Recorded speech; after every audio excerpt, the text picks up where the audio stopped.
નમસ્કાર મિત્રો હું છું પિનલગીરી ગોસ્વામી।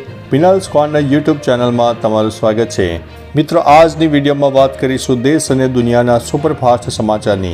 સૌપ્રથમ વાત કરીએ તો વરસાદની આગાહીની। અત્યારે જ્યારે પાકિસ્તાન અને રાજસ્થાન તરફ સાયક્લોનિક સિસ્ટમ સર્જાઈ છે, જેની અસર ગુજરાતને પણ જોવા મળી છે। પાકિસ્તાન, રાજસ્થાન અને ગુજરાત સહિત મધ્ય ભારતના અનેક ભાગોમાં ગઈકાલે પણ જોરદાર વરસાદ વરસ્યો હતો। આજે તારીખ 14 એપ્રિલ છે, તો આજે પણ કચ્છના અમુક વિસ્તારો, ઉત્તર ગુજરાતના સાબરકાંઠા, બનાસકાંઠા ઉપરાંત મધ્ય ગુજરાતના પણ અમદાવાદ, આણંદ સહિત અને તેની આસપાસના વિસ્તારોમાં છાંટાછૂટી થઈ શકે છે। ઉપરાંત સૌરાષ્ટ્રના પૂર્વ તરફના વિસ્તારો, દક્ષિણ ગુજરાતના પણ કોઈ ભાગો અને ગુજરાતનો પૂર્વ તરફનો વિસ્તાર જેમાં દાહોદ, પંચમહાલ સહિત અનેક વિસ્તારો આવે છે। એટલે મિત્રો ઓવરઓલ ગુજરાતમાં હજુ પણ છાંટાછૂટી, તો ક્યાંક હળવા મધ્યમ વરસાદી ઝાપટા, તો ક્યાંક તોફાની વરસાદ થઈ શકે છે। પવનની વાત કરીએ તો પવનનું પ્રમાણ 5 થી લઈને 35 કિલોમીટર પ્રતિ કલાકની ઝડપે રહેશે। કોઈ જગ્યાએ મિની વાવાઝોડું પણ આવે તેવી શક્યતા હાલ દેખાઈ રહી છે। ગરમીની વાત કરી દઈએ તો ગરમીનું પ્રમાણ 36 થી લઈને 40-41 ડિગ્રી સુધી જોવા મળી શકે છે। બીજી તરફ મિત્રો પવનની વાત કરીએ આપણે, પવનને કારણે વાદળો થોડા ખસે તેવી શક્યતા હાલ દેખાઈ રહી છે અને આ ક્લાઉડ ફોર્મેશન પણ વધારે મજબૂત થાય। બીજી તરફ અરબી સમુદ્રના ભેજવાળા પવનો મળી રહ્યા છે અને વાદળછાયા વાતાવરણ વચ્ચે ભારે ગરમીનો અહેસાસ પણ થશે। ન્યૂનતમ તાપમાન 27 ડિગ્રી કરતાં નીચે રહે તેવી પણ શક્યતા હાલ દેખાઈ રહી છે।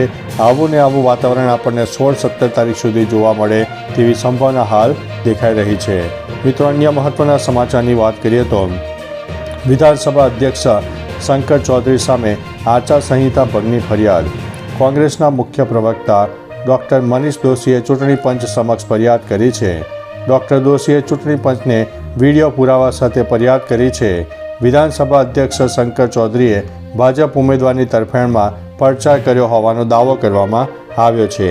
મિત્રો અન્ય મહત્વના સમાચારની વાત કરીએ તો મતદારો માટે નવી સુવિધા શરૂ। ચૂંટણી પંચે પહેલીવાર લોકસભાની ચૂંટણીમાં 85 વર્ષથી વધુ ઉંમરના મતદારો અને 40% વિકલાંગતા ધરાવતા વ્યક્તિઓ ઘરેથી મતદાન સુવિધા શરૂ કરી છે। મિત્રો અન્ય મહત્વના સમાચારની વાત કરીએ તો મોબાઈલ રિચાર્જ પ્લાન મોંઘા થશે। એન્ટિક સ્ટોક બ્રોકિંગના રિપોર્ટ અનુસાર ટેલિકોમ કંપનીઓ ટેરિફ પ્લાનની કિંમતમાં 15 થી 17% વધારો કરવા જઈ રહી છે। ભારતીય ટેલિકોમ માર્કેટમાં ફરી એકવાર હલચલ જોવા મળી ગઈ છે અને કંપનીઓ તેમના રિચાર્જ પ્લાનને મોંઘો કરી શકે છે તે પ્રકાશમાં આવ્યું છે। ટેલિકોમ ઓપરેટરો લોકસભા ચૂંટણી સમાપ્ત થવાની રાહ જોઈ રહ્યા છે, ત્યારબાદ તેમના ટેરિફ મોંઘા થઈ જશે।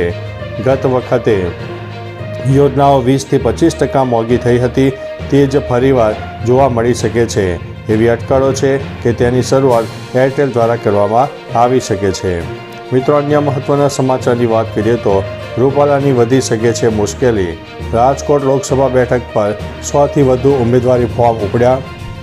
કેન્દ્રીય મંત્રી પુરુષોત્તમ રૂપાલાએ ક્ષત્રિય સમાજ પર કરેલી ટિપ્પણીને લઈને વિવાદ વધુને વધુ ઘેરો બન્યો છે। રૂપાલાએ માફી માંગી હોવા છતાં આ મામલો થાળે પડ્યો નથી। હવે રૂપાલા સામે ક્ષત્રિય સમાજની મહિલા આગેવાનોએ મોરચો માંડ્યો છે। રાજકોટ બેઠક પરથી 100 ક્ષત્રિય સમાજની મહિલાઓ ઉમેદવારી નોંધાવવાની જાહેરાત કરી હતી, ત્યારે આજથી ઉમેદવારી ફોર્મ ઉપાડવાનું અને ભરવાનું પણ શરૂ થઈ ગયું છે। મિત્રો અન્ય મહત્વના સમાચારની વાત કરીએ તો ટીટોડીએ ઊંધા ઈંડા મૂક્યા, ચોમાસું કેવું રહેશે? ટીટોડીના ઈંડા મૂકવા માટે વરસાદનો સંકેત છે। લુણાવાડાના દલુખડિયા ગામે ટીટોડીએ ઊંધા ઈંડા મૂકતા લોકવાયકા મુજબ અંદાજ લગાવ્યો છે કે આ વર્ષે વરસાદ સારો એવો થશે। 3 ઈંડા મૂકે તો અંદાજ લગાવવામાં આવે છે કે વરસાદ મહિનામાં સારો થશે। 4 ઈંડા મૂકે તો 4 મહિના વરસાદ થશે। 3 ઈંડા મૂકે તો 3 મહિના વરસાદ થશે। બિલ્ડિંગ કે ઊંચા સ્થાન પર ઈંડા મૂકે અને સારો અને વધારે વરસાદ થશે। જલ્દી ચોમાસું બેસે તેવો અંદાજ લગાવે છે। ઊંધા ઈંડા પરથી સારા ચોમાસાનો અંદાજ પણ લગાવવામાં આવી રહ્યો છે। મિત્રો અન્ય મહત્વના સમાચારની વાત કરીએ તો ગુજરાતમાં રાજકોટથી જ પીએમ મોદી કરશે ચૂંટણી પ્રચારના શ્રી ગણેશ। લોકસભા ચૂંટણી અગાઉ ગુજરાતમાં વડાપ્રધાન મોદીની પ્રચાર સભા યોજવા માટેની તૈયારીઓ ભાજપ દ્વારા કરી લેવાઈ છે।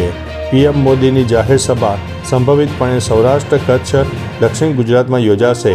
ઉલ્લેખનીય છે કે કેન્દ્રીય મંત્રી પરસોત્તમ રૂપાલાને ભાજપે રાજકોટ લોકસભા બેઠક માટે ટિકિટ આપી છે।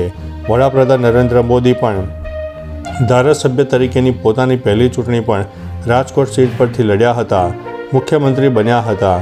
વિવાદોને પગલે આગામી 22 એપ્રિલના રોજ વડાપ્રધાન મોદીની જાહેર સભા રાજકોટ ખાતે યોજાઈ શકે તેવી અટકળો ચાલી રહી છે. મિત્રો, અન્ય મહત્વના સમાચારની વાત કરીએ તો લોન લેનારા બેંક ખાતા ધારકોને મોટો ઝટકો લાગ્યો છે. બેંક ઓફ બરોડાએ લોન પરના વ્યાજ દરમાં 5 બેઝિસ પોઈન્ટનો વધારો કર્યો છે. આ સાથે હવે લોન પર વ્યાજ દર 8.05% વધીને 8.10% થયું છે.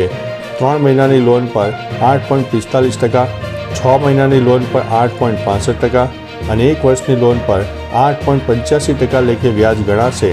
બેંકના પ્રતિનિધિઓએ જણાવ્યું છે કે આજથી આનો અમલ કરવામાં આવશે. ગત જાન્યુઆરીમાં પણ બેંકે વ્યાજ દરમાં વધારો કર્યો હતો. મિત્રો, અન્ય મહત્વના સમાચારની વાત કરીએ તો સોના ચાંદીમાં આગ ઝરતી તેજી. સોનામાં 1050નો વધારો ઝીકાયો છે. આજે ફરીથી સોનાના ભાવમાં વધારો થયો છે. 24 કેરેટ સોનાનો ભાવ 75,000ને પાર પહોંચ્યો છે. અમદાવાદમાં સોનાનો ભાવ 75,200એ પહોંચ્યો છે, જ્યારે અમદાવાદમાં ચાંદીનો ભાવ 85,200એ પહોંચ્યો છે. ઉલ્લેખનીય છે કે ગઈકાલે પણ સોનાના ભાવમાં વધારો થયો હતો. હજુ પણ સોનાના ભાવ વધવાની શક્યતા વર્ણવવામાં આવી છે. મિત્રો, અન્ય મહત્વના સમાચારની વાત કરીએ તો રૂપાલા વિરુદ્ધ આંદોલનમાં ફાંટા. પરસોત્તમ રૂપાલાને આપેલા સમર્થન અંગે કાઠી સમાજના આગેવાનો દ્વારા યોજાઈ કાઠી ક્ષત્રિય સમાજની પત્રકાર પરિષદ.